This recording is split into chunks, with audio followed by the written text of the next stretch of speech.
What does energy management look like? We can't gain more time, but we can gain more energy. You can't take ownership of your health if you feel like you're constantly running in circles and you're constantly beaten down and constantly berated and constantly in this vicious cycle. If we were to draw a quadrant system, in the upper left quadrant, we say it's stress and overreaching. Stress and overreaching. We have to live here a little bit in order to grow a business. In the bottom right quadrant, we have regeneration and repair. We have to live here if we ultimately want to start not burning out. In the upper right quadrant, we've got this area of ownership. This is where life is working. This is where we feel on fire. And then the bottom left-hand quadrant is a burnout space. 90% of entrepreneurs, business leaders, executives are addicted to a state of chronic chaos simply because that is how they grew up. This is the Own It Show, where we tell stories of how everyday people made ownership theirs. Hey everybody, welcome back to the Own It Show. I'm your host, Justin Rothlingshofer. And if you guys are new here, first off, welcome. I'm so glad that you found your way to the show. What we do here is we help redeem the health of leaders. We help create new outcomes. We show what a life of ownership is all about, what a life lived differently actually looks like, putting it into practical applicable steps that you can take from this show and put them into your life immediately so that you can start seeing different results. And so some days it's like today where we will have just myself coming through, and some days we have beautiful guests coming on that have shown what life pre-ownership versus post-ownership looks like. And if today speaks to you, all I ask is that you share this episode. Share it with somebody you love. Share it with somebody that you know needs a word of encouragement, because we know that we can pour into other people. That is when things change. And so today we're going to dive a lot into what does energy management look like. I talk about this a lot, where this concept in this human personal development space of time management versus energy management. And I get myself caught up in this a lot. And I think so often as business owners, as leaders, we think that we have to time manage our way out of things. Well, we can't gain more time, but we can gain more energy. And thus we can be more productive with that time. And so when we think about the concept of energy management, I'll come back to this story where the business that we had built with Own It had just been literally killing me from the inside out. Even though on the outside everything looked great, the podcasts were going, the events were happening, the speaking was going, the clients were served. I just felt empty at the end of the day. I felt exhausted at the end of the day. I felt like I was a prisoner to what it is that we were doing, rather than really feeling like I had a sense of freedom, feeling like I had a space that I could be able to just serve people in the way that I wanted, while also feeling like I had a heart that was on fire. And I just felt really beaten down, and I didn't know who to talk to about it. I didn't know who to speak into about it. And as I started to do work on myself, it was somebody that we had served in the past and whose paths we had crossed. It really just changed the game for us in a big, big way, which was Dan Martell. And Dan wrote a book called Buy Back Your Time. And it was really this transformational experience for myself, but also I immediately saw the parallels to what we were talking about, from taking ownership of your health to now also freeing up your time. Because at the end of the day, you can't take ownership of your health if you feel like you're constantly running in circles and you're constantly beaten down and constantly berated and constantly in this vicious cycle, in this vicious circle. And so today I want to talk to you about how can you manage your energy in a more powerful way as a leader for somebody who's often giving away the most valuable time moments they have. It's not about the 5 a.m. unbreakable morning or whatever it is you're talking about. No, it's about how can we audit what it is that we're doing so that we can have a better ability to step into what is so needed powerfully in what we're doing. And so there's 5 real components to what I talk about when we think about the leader's personalized performance model or the leader's personalized performance system. There's 5 real pillars that we need to make sure that we're touching on. And the first one is habits. We know that we need to develop habits that are personalized, that are developed around your lifestyle, about what you desire, what you're wanting to do. Number 2, we know there needs to be testing so that we can ultimately start to personalize some of these habits that we're structuring, specifically in supplementation and nutrition. We know there needs to be data, which is pillar 3, which heart rate variability, sleep quality, again, validates some of the habits or redirects some of the habits that we're establishing and starting to engage within. It brings awareness to things that we haven't known before. Number 4 is a mindset that is forward thinking, a mindset that is willing to be developed, a mindset that is willing to grow and learn and really experiment in ways that maybe you haven't in the past. But it's this 5th pillar I want to talk about today that I think has often been overlooked, and it's time or energy management. And I'm going to give you a couple very specific examples here, because these couple specific examples, I think will start to awaken something inside of you that will be like, man, I didn't realize it was that simple, but I didn't realize I was actually making that many mistakes. And so I want to come back to the quadrant system. You've heard me talk about this before, but it overlays on Dan's drip matrix very easily. And so if we were to draw a quadrant system, a 4-quadrant system, in the upper left quadrant, we say it's stress and overreaching. Right? Stress and overreaching. We have to live here a little bit in order to grow a business. In the bottom right quadrant, we have regeneration and repair. We have to live here if we ultimately want to start not burning out and creating a lot of difficult areas. This is where we talk about a lot of our habits have to be intentionally developed.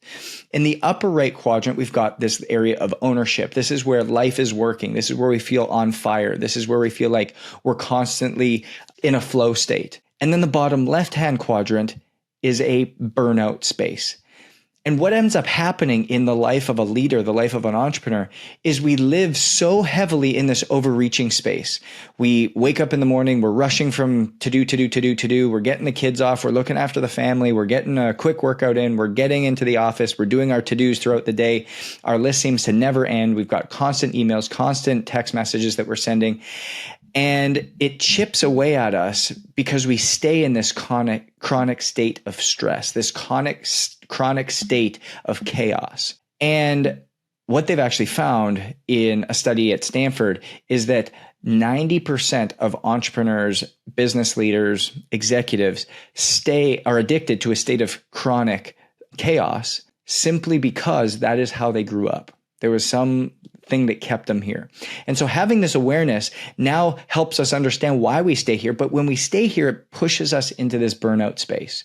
And we slide out into this burnout space, and maybe we get sick. Maybe we take a unplanned vacation. Maybe we go, all of a sudden, I'm broken down. I need a spa day.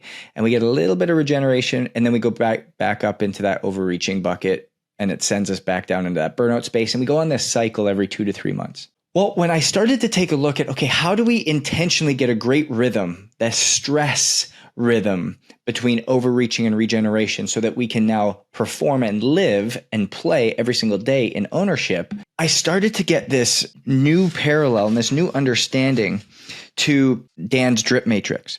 And what we saw was in this same quadrant system, the overreaching regeneration bucket is equal to his area called replacement. The burnout space was what he has equal to delegation. The upper right quadrant, the ownership quadrant, is what he calls production. And the bottom right-hand quadrant, the regeneration quadrant, is what he calls investment. And so when we think about this in the sense of how do we schedule, how do we structure things, the replacement bucket is something that makes you a lot of money, but really is a drain on your energy. Something that it just pulls you down all the time. Because in this overreaching area, this left quadrant that we talk about, not everything in here is bad. There's actually a lot of things in this overreaching bucket that are very good. You love doing them. You do them with a lot of energy. You do them with a lot of excitement. But the thing is, there's a lot of things in this quadrant that also drag your energy down.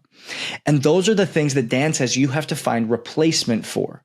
We have to find somebody else who can do it. We have to find somebody that we can outsource it to. We have to find out somebody that we can get that to, teach them how to do it, pay for it. And when we get it off your plate, all of a sudden, it doesn't drain our energy as much as it would have before, nor does it cost us as much to be here in this overreaching space. You shift to the bottom left quadrant, and that's the delegation quadrant. This is the one that doesn't make you a lot of money and drains all of your energy. So it's like a double whammy. You don't make money from it, and it's draining your energy in a powerful way. And that's why so many of us live in this burnout space, is because we feel like we constantly have to be doing, we constantly have to be going, we constantly have to be doing all of these little nitpicky tasks.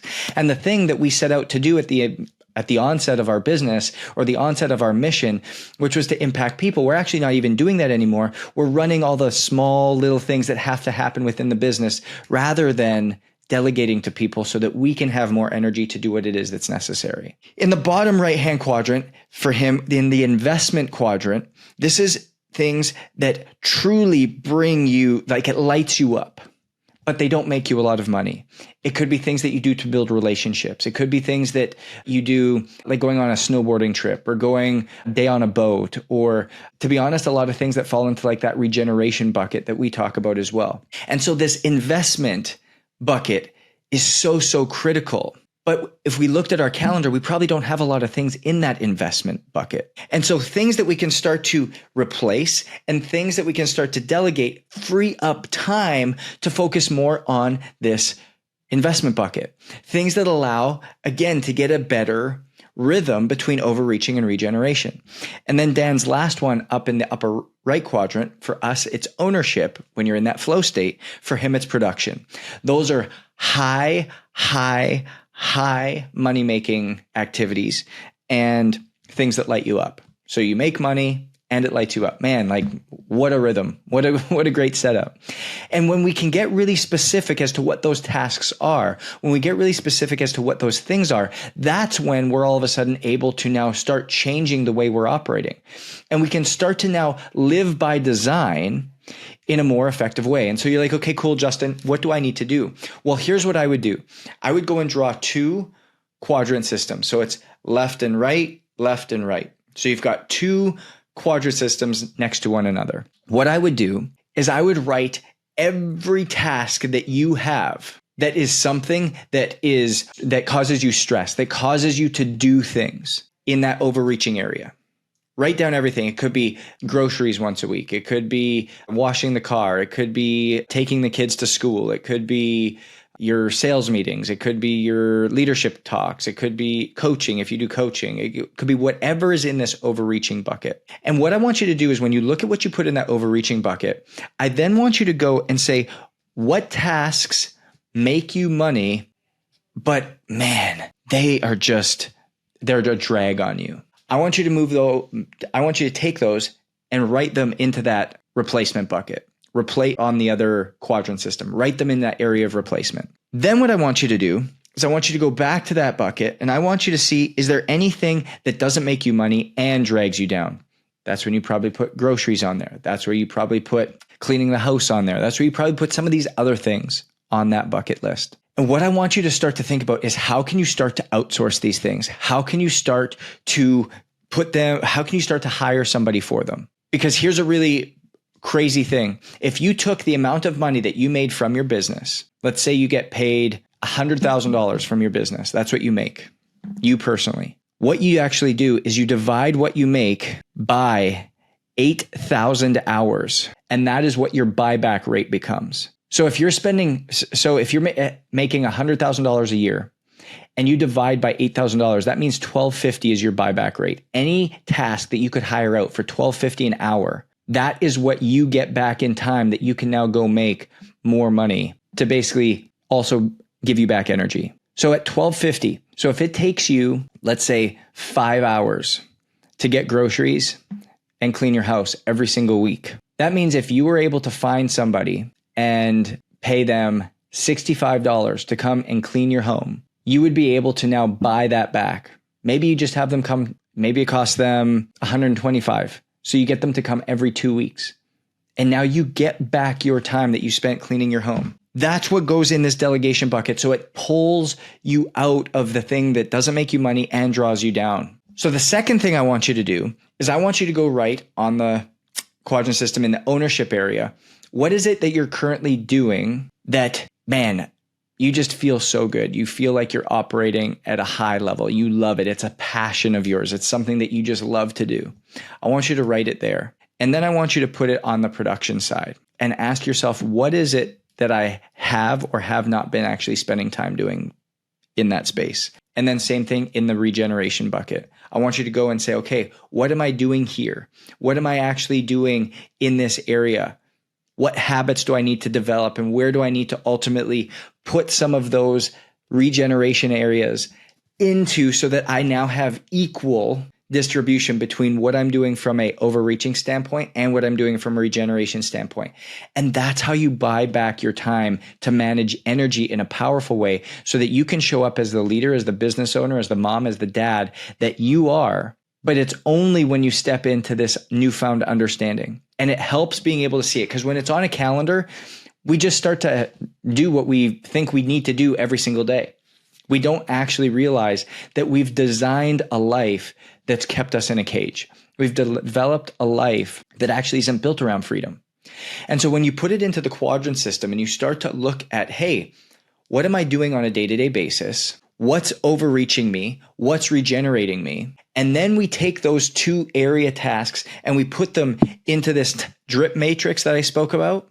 You can now realize what you keep.